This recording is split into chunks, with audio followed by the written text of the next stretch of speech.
Assalamualaikum warahmatullahi wabarakatuh. Nama saya Indah Nur Amalia dari kelas ABI 2019. Video ini dibuat untuk memenuhi mata kuliah keterampilan berbicara. Di video kali ini saya akan berbagi pengalaman saya tentang melatih keterampilan berbicara. Waktu saya SD itu, emang saya orangnya grogian. Kalau disuruh maju ke depan itu grogian parah. Terus habis itu, tapi kalau setiap kayak kan kalau misalnya anak SD biasa siapa yang mau maju anak-anak kayak gitu kan gurunya, itu saya sering maju. Itu sebenarnya juga melatih sih. Terus habis itu saat SD saya juga jadi sekretaris, jadi otomatis sering maju kayak gitu kan. Terus SMP itu karena saya udah pakai kurikulum 2013, itu jadi setiap hari presentasi, setiap hari berbicara di depan kelas. Itu juga melatih karena keterbiasaan kan.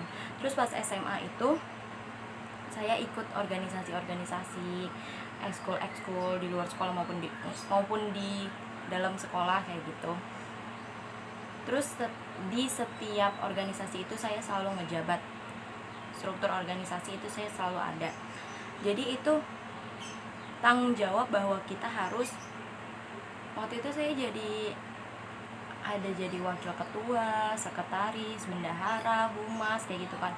Otomatis jadi saya kumpul-kumpul juga dengan beliau-beliau yang lebih tinggi jabatannya seperti itu. Terus kayak ngurus ke sana, ngurus ke sini, apapun kayak gitu, pengajuan dana, pengajuan lomba dan lain-lainnya. Itu jadi kayak terbiasa ngomong di depan, terbiasa ngomong dengan orang banyak kayak gitu. Kalau misalnya pas kelas 3 itu saya kan dari SMK kesehatan ya. Itu kan saya waktu itu ada kayak kuliah umum sama dokter. Nah dokter itu bukan pernah ngomong sih, jadi dia kayak siapa yang mau ujian sama saya kayak gitu. Padahal itu saya nggak tahu ujian apa, belum dikasih tahu ujian apa. Terus saya kan berdua sama teman saya, emang dia juga suka dibilang ambis sih, kita berdua tuh suka dibilang ambis gitu. Jadi yang kayak nggak apa-apa kalau ada kesempatan tunjuk tangan aja. Akhirnya kayak kita tunjuk tangan, padahal kita belum tahu apa-apaan tuh, kita nggak tahu apa-apaan di situ kan. Terus akhirnya udah tunjuk tangan, ditulis namanya, dicatat. Pokoknya di situ itu baru dicatetin namanya, belum ujiannya masih nanti kayak gitu. Terus dokter itu bilang gini, bagus, hebat gitu, yang udah berani ini hebat nih. Karena kata dia gak usah takut, gak usah grogi, karena kalau kita udah ada isinya pasti kita akan berani. Nah jadi kayak kalau menurut saya ya, kalau ada kesempatan ambil aja, gak ada salahnya juga, ambil aja gitu.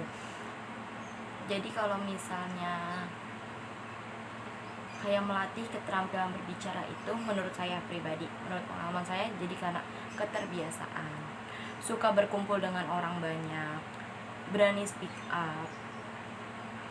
Nah berani itu kan karena kita ada isinya kayak gitu. Kita berani ngomong karena kita punya apa yang akan kita sampaikan, punya apa yang kita tahu nih. Jadi kita berani, nggak cuma asal ngomong aja kayak gitu. Terus waktu itu ceritanya pas presentasi pelajaran keterampilan berbicaraan, saya kelompok maju pertama.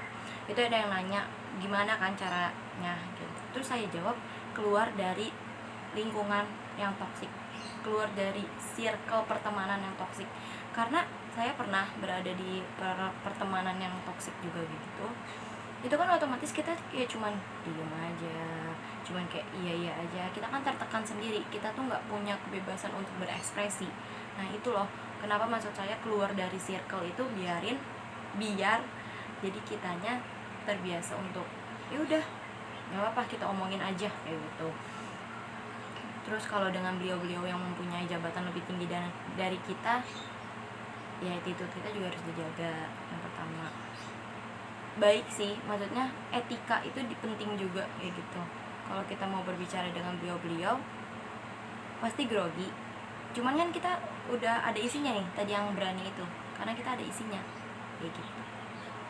Sekian dari video ini, kurang lebihnya mohon maaf kalau masih grogi-grogi atau matanya masih kemana-mana. Mohon dimaklumi. Assalamualaikum warahmatullahi wabarakatuh.